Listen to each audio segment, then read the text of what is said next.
Hello students, इस video को बनाने का मेन मकसद ये था कि पिछले दिन मैंने इस प्रश्न का सॉल्यूशन बताया था। प्रश्न आपके सामने है और मैंने बताया था कि इसका आंसर जो होगा वो 11 होगा और क्यों होगा ये भी मैंने बताया था, अच्छे तरीके से बताया था।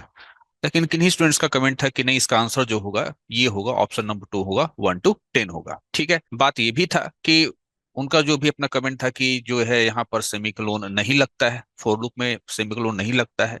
ठीक है, नहीं लगता है, लेकिन क्या सेमीकोलन लगाने से एरर आएगा यहाँ पर? क्या यहाँ पर सेमीकोलन लगा दे तो एरर आएगा? ठीक है, देखिए एरर नहीं आएगा।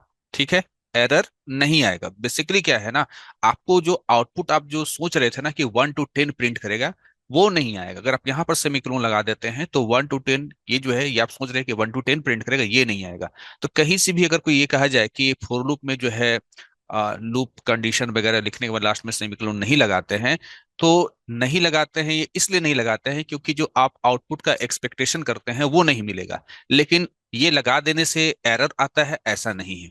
ठीक है, एरर नहीं बताएगा आपको, आपको मैं प्रैक्टिकली करके भी दिखला दूंगा कि एरर नहीं आएगा। तो इस वीडियो को बनाने का मेन मकसद ये था कि आपके कंसेप्ट को और बेहतर तरीके से क्लियर करना। ठीक है, जो भी स्टूडेंट ने कमेंट करा उन्होंने शायद अपना कॉन्सेप्ट थोड़ा सा अधूरा ही रखा था। ठीक है, तो आप यहाँ पर हम आज देखेंगे कि किस प्रकार से जो है ये जो है सेमिकोलॉन लगाना आपके प्रोग्राम में एरर नहीं बताएगा, बल्कि आपको आउटपुट थोड़ा सा अलग देगा। आपका जो एक्सपेक्टेशन था कि ये लूप जो है 1 से लेकर के 10 तक चलेगा और इसको आप लूप का बॉडी समझ रहे थे, ठीक है, तो इस हिसाब से ये 1 to 10 प्रिंट करना चाहिए था। ये 1 to 10 प्रिंट नहीं करेगा। तो चलिए हम लोग इस प्रोग्राम को प्रैक्टिकली करके देखते हैं। आपके सामने हमने उसी कोड को लिखा है एक कंप्लीट प्रोग्राम के रूप में, hash include iostream dot H, hash include conio dot H, C R S C R. ठीक है, हमने वही कोड लिखा है, for loop int I is equal to 1, I is less than equal to 10। ठीक है, आई प्लस प्लस, और यहाँ पर मैंने सेमीकोलन लगाया है। ठीक, और उसके बाद मैंने यहाँ पर सी आउट आई लिखा है ना। तो सबसे पहले तो ये चेक करेंगे कि ये कोई एरर तो नहीं देगा। हम लोग इसको कंपाइल कराते हैं। ठीक है, कंपाइल कराना आप जानते हैं, आप इसको कंपाइल कराओ।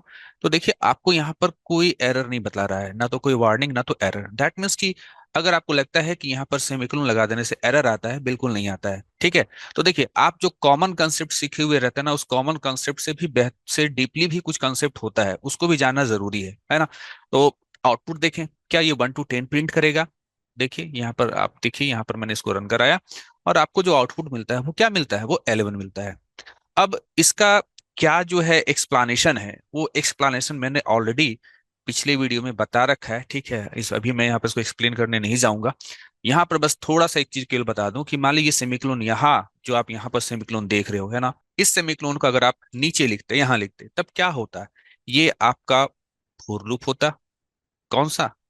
ये आपका फोर लूप होता। और उसके जो नीचे है, ये जो सेमी कोलोन है, ये क्या होता? ये इसका लूप का बॉडी कहलाता। और इसके बारे में लास्ट टाइम मैंने बताया भी था कि केवल सेमीकोलन लिखते हैं तो इसको हम लोग इम्पटी स्टेटमेंट बोलते हैं। और इम्पटी स्टेटमेंट क्या करता है? कुछ नहीं करता है, बस वो नाम का स्टेटमेंट है ना। स्टेटमेंट है लेकिन करेगा कुछ नहीं। हाँ, वही इसके आगे सी आउट वगैरह लिखा रहता तो चलो कुछ वो काम करता।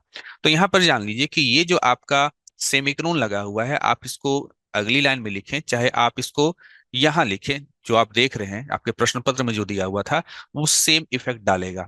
ठीक है, तो ये जो सेमीकोलन है, ये जो इम्पटी स्टेटमेंट है ना, ये इस फोर लूप का क्या है? बॉडी है, ना कि जो नीचे लिखा हुआ है सी आउट आई।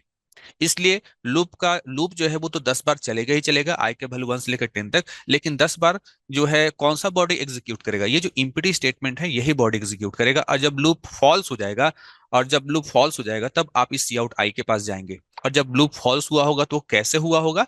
जब आई के वैल्यू 10 से बढ़ करके 11 हो गया होगा, ठीक है, तब जाकर के जो है आपका कंडीशन फॉल्स हुआ होगा और आप लूप के बॉडी से नीचे यानी इस सी आउट आई के पास आते हैं, और आई जो है फाइनली आपको 11 प्रिंट करके दिखाता है। तो मेरे ख्याल से आप सभी को जो है डाउट क्लियर हो गया होगा। ऐसा नहीं है कि जैक बोर्ड में बहुत कभी कभी सिंपल सा सवाल भी दे देता है, कभी कभी तो जो सवाल जो ऐसा होता है जो आपको चेक भी करता है कि वाकई इन लोगों ने फोर लूप को गहराई से पढ़ा है कि नहीं पढ़ा है। ओके, इसी प्रकार से आप लोग अपने डाउट्स को जो है बताते रहिएगा। हो सकता है कभी कभार मेरे किसी आंसर में गलती हो सकता है, लेकिन ये जो मैंने बताया था इसमें कोई गलती नहीं था। आपको क्लियर करा, आपके कंसेप्ट को क्लियर करा, यही मेरा मकसद था इस वीडियो का, कि आपका कंसेप्ट जो है वो क्लियर रहे। मिलते हैं नेक्स्ट वीडियो में, तब तक के लिए थैंक यू।